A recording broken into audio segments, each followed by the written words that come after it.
আসসালামু আলাইকুম। তো আবারও নতুন একটা ভিডিওতে আপনাদের সবাইকে স্বাগতম। তো আমি এখন আসলাম ক্যান্টনমেন্ট, কারণ হচ্ছে গিয়ে কিছু ওষুধ লাগতো তা নেওয়ার জন্য। গাছের ভিউগুলো, এই গাছটা প্রচুর সুন্দর দেখতে। আর ভাইজরটা আমি এখন নামিয়ে দিচ্ছি। সাউন্ডটা মোটামুটি ভালোই আসতেছে, কারণ এর আগে একটা ভিডিও দিয়েছিলাম, ওইটাও আপনার মোটামুটি ভালোই। আমি ছেড়ে দেই প্রাইভেট কারটাকে, চলে যাক।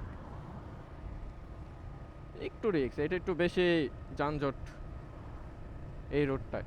দুই পাশে রাস্তাটা প্রচুর সুন্দর, প্রচুর সুন্দর। দুই পাশে গজারি বন, মাঝখান দিয়ে রাস্তা, দারুণ সুন্দর, দেখতেও ভাল লাগে।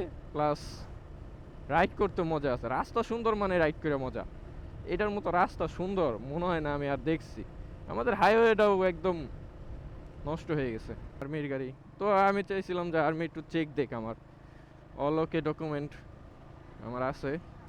বাইকের tax token, plus slip, driving license, সব কিছুই আছে। আমার কথার একটু এদিক সেদিক হতে পারে, আপনারা প্লিজ কনসিডার করে নিয়েন।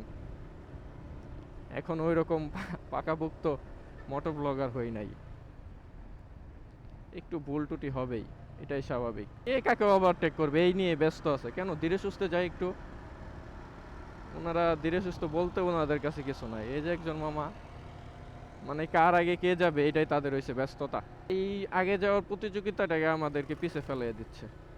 বাই চান্স একটা অ্যাক্সিডেন্ট হয়ে গেল, পরবর্তীতে কি করার আছে? কিছুই করার নাই। তো নিজের সতর্কতা হয়েছে মূল